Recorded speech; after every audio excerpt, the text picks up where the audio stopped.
할렐루야. 옆사 인사 전도합시다. 오늘 말씀의 제목이 내 가족, 내 이웃, 사랑을 얻게 하라. 전도의 포커스가 있는 말씀입니다. 이번 주까지, 오늘까지 여러분들이 전도할 대상자, 혹시 믿음을 쉬고 있는 분들도 작정하시고요. 또 아직 신앙이 없는 분들도 작정하셔서 이번 교회 그분이 교회에 오든 오지 않든 간에 내가 그를 위해서 작정하고 기도하고 그리고 믿음으로 권고하는 것만으로도 내 신앙을 확증하는 것이고 주님이 가장 기뻐하신 일이에요. 모두가 믿음으로 참여하시기를 바랍니다. 지난 한 주간 동안에 경북 일대에 불이 번져서 약 30명 정도가 돌아가셨어요. 그 불 피해로. 그리고 엄청난 산림 피해와 더불어 또 재산 피해가 났지요. 그 불이 퍼지는 걸 보면서 답답한 마음도 있고 또 한 가지는 저렇게 불이 번져버리니까 어떻게 할 수가 없구나. 바람을 멈추지 않고서는 그리고 비를 뿌리지 않고서는 하나님께서 비를 주시면 좋겠는데 비를 주시지 아니하면 저 불을 과연 끌 수 있을까? 저 강한 바람을 어떻게 잠재울 수가 있나?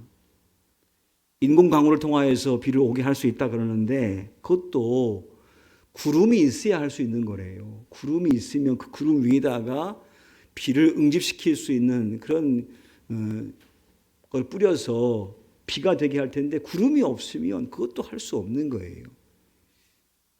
그저 그냥 꺼지기를 바라고 아무리 해도 꺼지진 않고 이걸 보면서 참 답답하고 힘들다 이런 생각을 했어요. 지난주 금요일 날 미얀마에서는 7.7의 강진이 일어났어요. 그냥 생생하게 지진 장면이 나오는데 신축 건물이 그냥 위에서부터 아래로 와르르 무너져 버리는 그걸 보면서 이야 이게 보통 놀랄 일이 아니었습니까? 미얀마 정부는 뭐 피해가 얼마라고 정확히 보도하지 않아요. 어제 뉴스 보니까 약 1,000명 정도 죽었다고 얘기하는데 미국 정부는 10,000명 이상이 아마도 죽었을 것이다. 그렇게 예상을 해요. 이제 그렇게 보면서 우리가 볼 때 이런 산불이야 어떠한 사람의 실수로 났다고 생각을 해요. 그게 없으면 불이 안 났을 것이다 라고 생각할 수 있고 또 자연재해니까 이쪽 판과 이쪽 판이 미루는 바람에 지진이 났다고 얘기해요. 그게 우리가 얘기할 수 있는 과학적인 이유예요. 또 사건의 또 전말이기도 하고요. 근데 우리는 이 모든 것들을 그냥 보지 않거든요. 신앙의 사람은 이거 불났네. 이거 어떻게 하면 좋아. 끝나지 않고 왜 그러한 재해가 이 땅에 일어났을까? 왜 대한민국 땅에 저러한 재해가 일어났을까? 쉽게 끌 수 있도록 비를 주시거나 바람을 멈춰 주었으면 우리가 수고한 대로 끌 수가 있을 텐데 무서운 바람이 태풍급 바람이 계속 불어대고 있으니 꺼도 끌 수 없는 상황. 도대체 왜 이 땅에 이러한 일이 벌어졌을까라고 물음을 하는 것이고 왜 이 지구는 점점 더 자연재해가 심각해지는가. 10,000명 이상이 죽었다고 한다면 얼마나 큰 피해입니까? 도대체 왜 이러한 일이 지구상에 자꾸 벌어지고 있는가. 하나님께서 이 사회를 향하여서 또 이 시대의 세상을 향하여서 경고하고 계신 것이 아닌가라고 그냥 믿음으로 생각해 봐요. 다른 분은 어떻게 생각할지 모르겠지만 점점 심해지는 걸 보면서 하나님께서 마지막에 경고하시는 것이 아닌가 생각을 해요. 이런 경고를 무시하면 안 되겠지요. 왜냐하면 말세가 되면 처처의 기근과 지진과 재난들이 있다 그랬어요. 근데 그런 것이 자꾸 들린다고 하는 것은 그냥 우연이라고 그냥 치부하기는 너무나 큰일이지 않습니까? 미국 역사상 가장 큰 홍수 피해가 언제 있었냐면요. 1889년 5월 31일 날 펜실베니아 주에서 일어난 홍수 피해가 가장 큰 피해였다고 보고가 되어 있습니다. 그때 죽은 사람의 숫자가 2,000명이 넘는다 그랬어요. 홍수로 말미암아. 근데 그 피해가 있을 것이라고 이미 미 정부는 발표를 했습니다. 펜실베니아 주 어떠한 마을에 있는 그 댐을 봤더니 이게 붕괴 위험이 있다. 겉으로 볼 때는 멀쩡해 보이지만 조사해 보니까 붕괴 위험이 있으니 그 댐 아래에 있는 모든 주민들은 빨리 이주하시라고. 그런데 많은 사람들이 하는 말이 저 댐 왜 무너져? 저렇게 튼튼한 댐 왜 무너져? 라고 이야기하고 또 그러한 일이 없을 줄 어떻게 알아? 확실치 않은데 여기 떠나라고? 우리의 고향을 수백 년 살아온 이 땅을 떠나라고? 말도 안 되지 라고 그들이 거부를 했어요. 지체를 했습니다. 그 보도가 있은 2주 후에 비가 오기 시작했고 큰 폭우로 말미암아 그 댐이 붕괴가 되어버렸습니다. 이주하라고 한 말을 들은 몇 명의 사람들은 목숨을 건졌지만 이주하지 않았던 2,000명의 사람들은 그 물과 함께 몰살을 당하고 말았습니다. 덴마크 철학자 키에르케고르가 인생의 우유부단이라는 이야기를 한 스토리를 통하여서 이야기합니다. 인생이 참 우유부단하다. 네덜란드에는 철새오리가 있는데 철새오리는 이제 북서풍이 불기 시작하면 곧 겨울이 다가오기 때문에 남쪽으로 날아갈 준비를 한다는 겁니다. 그래서 그때가 되어지자 철새들은 이제 그 푸른 황금 들녘에 곡식이 많이 있지만 이제 곧 겨울이 올 것을 알고 그 많은 곡식을 놔두고 날아갈 정도의 식량만 딱 먹고 이제 때가 딱 되어지면 3, 4, 5 날기 시작해서 남쪽으로 날아간다는 겁니다. 그래야만이 남쪽에서 따뜻한 시간을 보내다가 또 이쪽에 봄이 되면 이쪽으로 올 수가 있는 거 아니겠습니까? 그래서 모든 새들이 다 그렇게 날아가는데 한 마리의 오리가 날질 않습니다. 왜냐하면 들녘에 너무나 많은 곡식이 있으니까 조금만 더 먹고 그래 오늘만 먹고 내일 가자. 그 다음 날도 오늘 먹고 내일 가자. 이렇게 계속 하루 이틀을 미뤄서 며칠이 지났습니다. 드디어 찬바람이 불기 시작했습니다. 직감적으로 이제 가야 되겠다 이렇게 마음 먹고 날개를 쫙 펴서 푸드덕거렸으나 그 몸이 뜨질 않습니다. 이상하네. 뜨질 않습니다. 왜냐하면 너무 많이 먹어서 금방 떨어져 버리는 거예요. 결국 그 새는 그 겨울에 추운 바람과 함께 추운 날씨로 말미암아 얼어 죽었다는 겁니다. 오늘 본문의 말씀은요, 우리가 잘 아는 말씀이고 너무너무 좋아하는 말씀이에요. 하나님이 세상을 이처럼 사랑하사 독생자를 주셨으니. 우리는 이 말씀 읽으면서 하나님의 사랑이다라고 생각하지만 저는 이 말씀을 오늘 묵상하고 설교를 준비하면서 이 말씀은 하나님의 마지막 카드다라고 저는 생각을 했습니다. 물론 사랑의 말씀이지만 이 말씀은 인간에게 하나님께서 마지막으로 건네는 카드다. 더 이상 다른 카드는 없다. 이게 마지막 카드라는 것을 저는 영적으로 느꼈어요.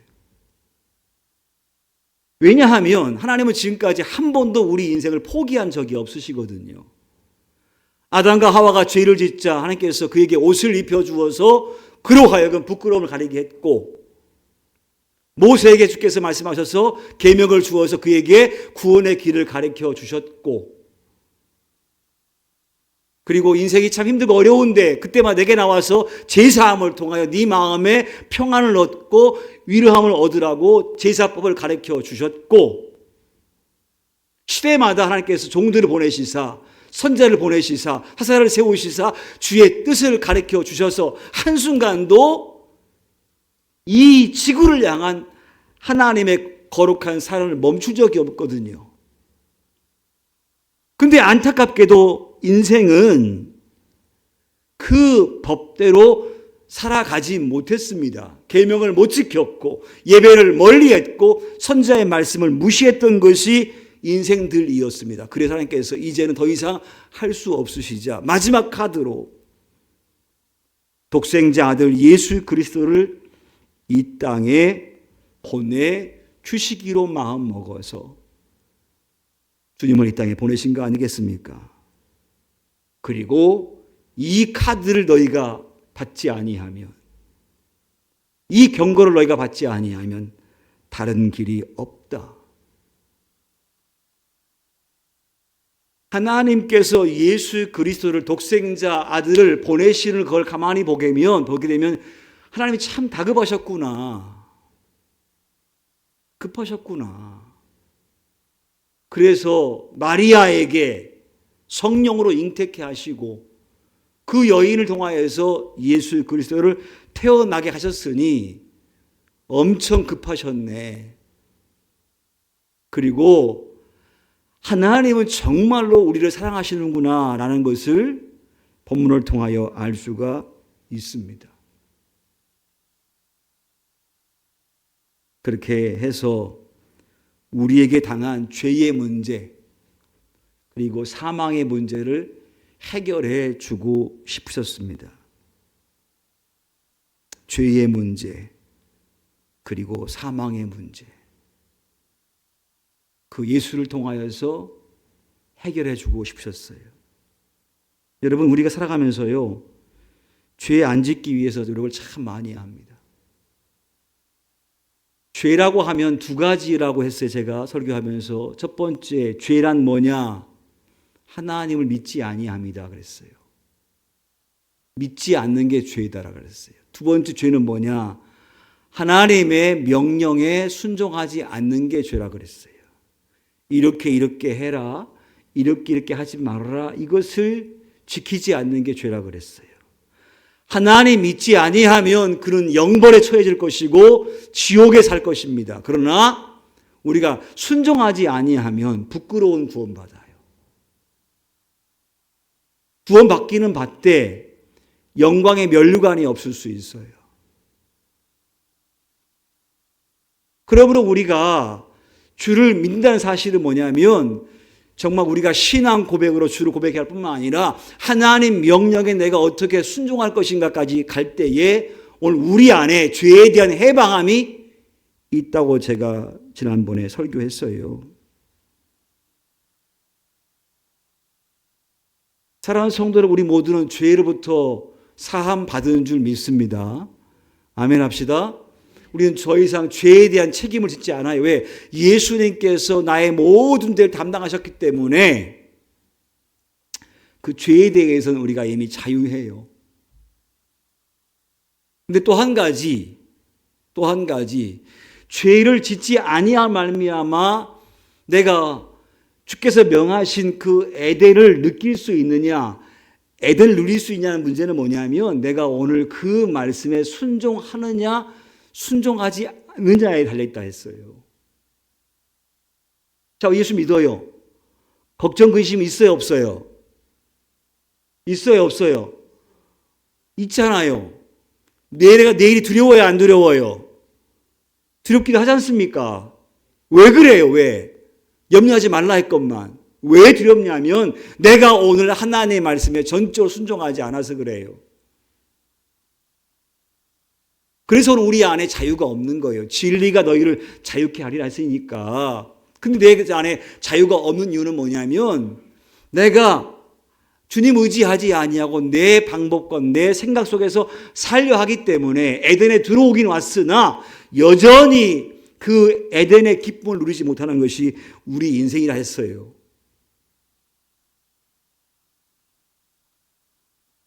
주께서 허락하신 것은 평안이라 했지 않습니까?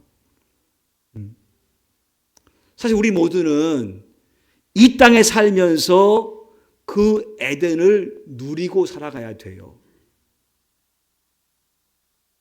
앞으로 더욱더 누리시길 축복합니다. 네. 누리기 싫으세요? 네. 누리시길 축복합니다. 누리시라고요.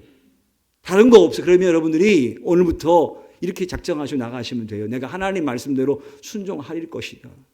하라 한 거 하고 하지 말라 한 거 하지 않을 것이다. 이렇게 마음 먹으면 주님께서 우리에게 무슨 마음을 주냐면 염려하지 않고 두려워하지 않고 걱정하지 않을 수 있는 마음을 주신다는 거예요.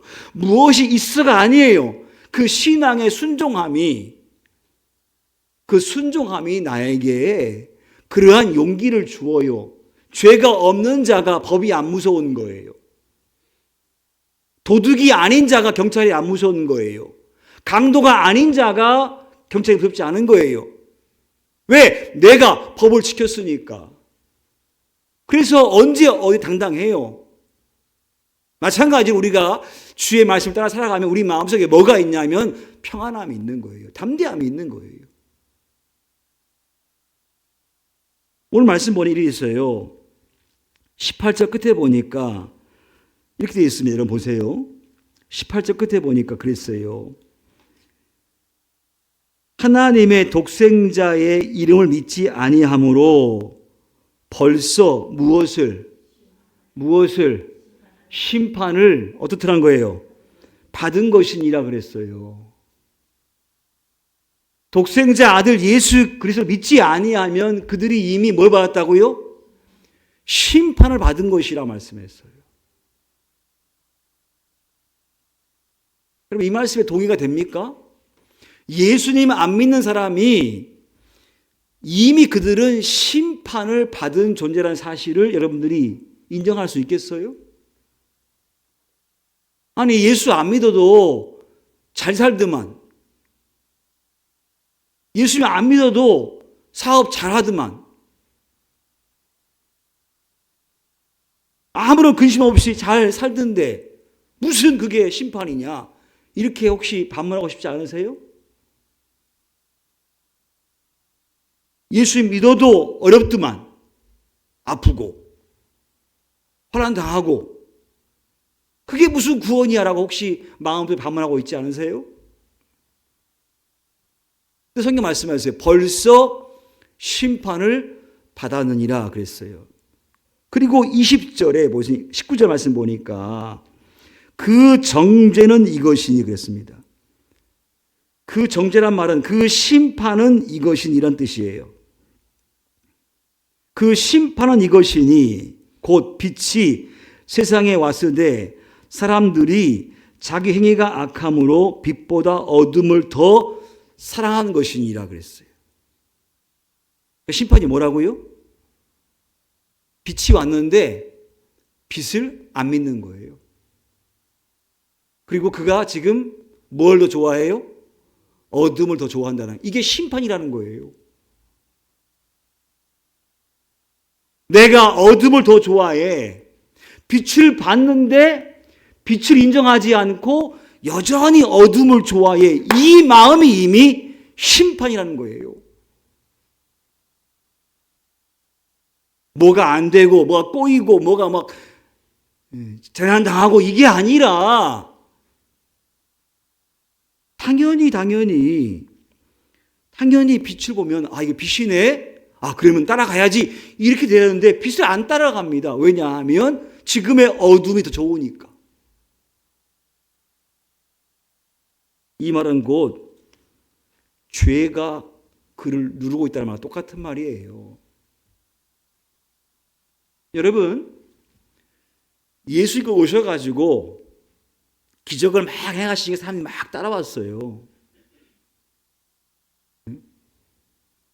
수만 명이 따라왔습니다. 예수님을. 그리고 예수님께서 예루살렘의 마지막 공생의 마지막에 올라갈 때에 사람들이요 예수님을 향하여서 뭐라 말씀하고 있냐면 호산나 다윗의 자손이여. 그를 메시아로 인정을 하면서 종려나무 가지를 흔들면서 그들의 옷을 깔아주면서 나귀를 타신 예수님을 향하여서 환영을 하고 경배를 했어요. 그 말은 무슨 말입니까? 그들이 지금 예수 그리스도가 누구인지 알아요, 몰라요? 안다는 거 아닙니까? 하나님의 아들이 아니고서 어떻게 죽은 자를 할 수가 있으며, 귀신을 쫓아낼 수가 있으며, 귀머거리가 들을 수가 있으며, 안지매가 벌떡이나 걸을 수가 있겠느냐? 그건 하나님의 아들만 할 수 있지라고 분명 알았다는 거 아닙니까? 그래서 호산나 다윗의 자손이여 오시옵소서라고 그들이 경배하지 않습니까? 근데 그들은요, 나중에 예수를 십자가에 못 박으라라고 소리지른 사람이 됩니다. 왜냐하면 그들은 빛보다 어둠을 더 좋아했고 하나님의 계명보다 이 땅에서의 몇 푼 주어지는 돈이 더 중요했어요. 그 돈 몇 푼 받고 당장 그가 빵 사 먹을 수 있으니까 그건 몇 푼 받고 예수를 죽여라, 바나바를 풀어주어라 하고 소리 지른 사람들이에요. 그것이 심판이라고 얘기한 겁니다. 벌써 심판을 받은 것이니라 이 말씀은 죄의 지배 아래에서 그가 고통을 당한다는 거 아니겠습니까?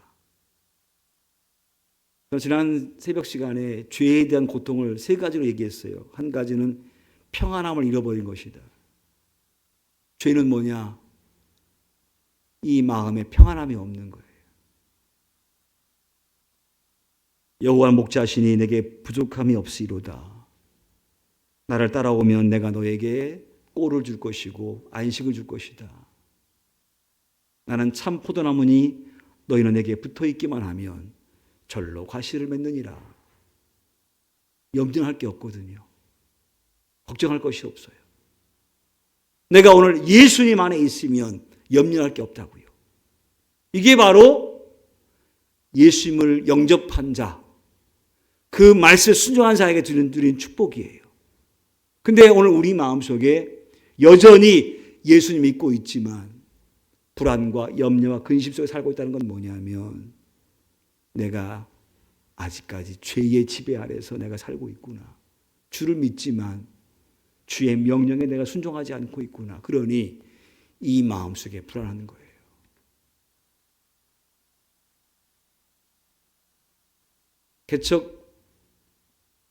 개척들 아니었습니다만은 순천에 목회할 때에는 정말 어려워서 겨울에 기름을 뗄 만큼의 기름도 없어서 아침마다 기름 눈금을 이렇게 쟀던 적이 있습니다. 기름 얼마큼 남았지? 기름통에. 그러면 이 정도 남아요. 이 정도. 그럼 가서 한 통 사가지고 와서 이렇게 부어요. 이만큼 좀 올라가요.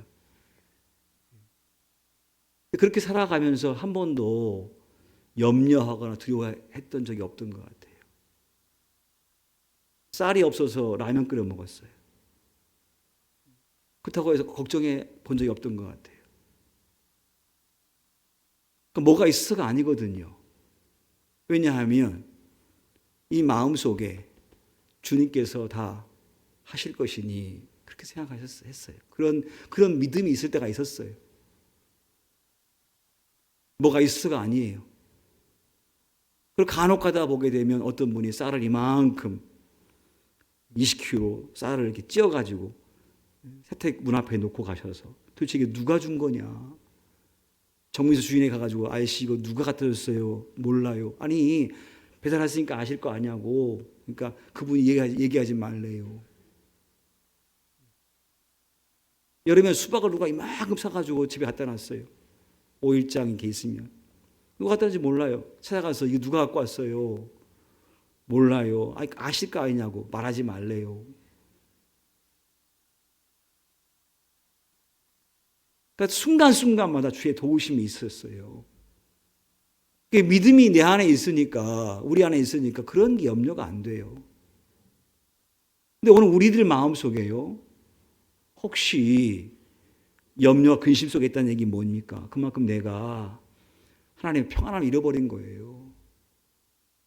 믿음이 있다고 얘기하지만 사실을 가만히 파고 들어가면 내 생각 속에 내 방법이 많은 것이지 하나님 방법은 없어요. 그러니 여전히 근심하고 걱정하는 거예요.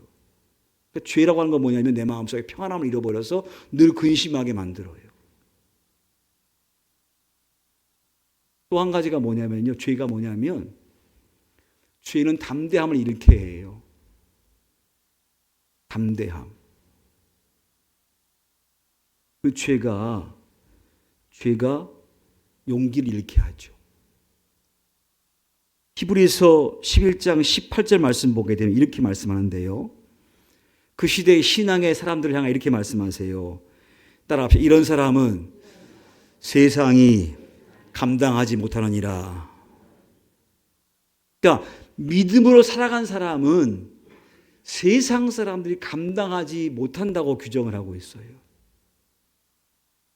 그래서 그 말씀을 이렇게 보게 되면 어떤 사람이 왔더니 복음 때문에 가난하고 궁핍하고 환난당하고 조롱당하고 채찍맞고 돌에 맞고 옥에 갇히고 죽임당하고 톱으로 켬을 당하고 칼로 찔림을 당하고 그러한 가운데에도 복음을 따라서 살아간 사람들이에요. 그들의 마음속에는요 담대함이 가득한 거예요. 용기가 엄청나요. 그게 무섭지가 않은 거예요. 스데반이 죽을 때에도 얼굴이 광채가 이유가 뭐예요? 이 마음속에 담대함이 있는 거예요. 그러니 어찌 세상이 감당할 수 있겠습니까? 세 번째로 죄의 심판은요 미래와 소망이 없어요. 미래에 대한 소망이 없어요. 그게 죄의 심판이에요. 장래에 대해서 우리 젊은이들 비록 지금이 정말 어렵다고 하지 않습니까? 젊은이들이 이 시대에 가장 가난한 사람들 아닙니까? 그렇지요. 가장 어려운 상황들이 있어요. 그런데 그렇다 보니까 젊은이들 마음속에 뭐가 없냐면 미래에 대한 소망이 없을 수가 있어요. 낙심이 되기도 하고 어떻게 살 것인가라고 염려되기도 하고 그래요. 근데 오늘 우리 젊은이들이 주님을 잘 섬기게 되어지면 주께서 우리에게 뭘 주냐면요. 꿈을 줘요. 꿈. 미래의 희망을 주어요.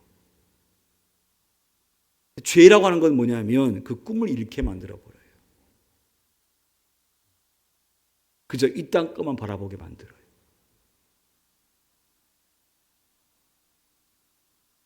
오늘 요한복음 3장 16절의 말씀은 하나님께서 우리 인간에게 마지막 카드를 쓰셨습니다. 하나님이 세상을 이처럼 사랑하사 독생자를 주셨으니 이는 그를 믿는 자마다 멸망하지 않고 영생을 얻게 하려 하심이라. 예수를 믿어라. 그럼 너희가 멸망하지 않는다. 심판과 지옥에 이르지 않는다. 그리고 너희는 영생을 얻게 되어진다. 그러니 예수를 믿으십시오. 라고 마지막 카드를 쓰셨습니다. 사랑하는 성도 여러분, 우리는 예수 그리스도를 믿습니다.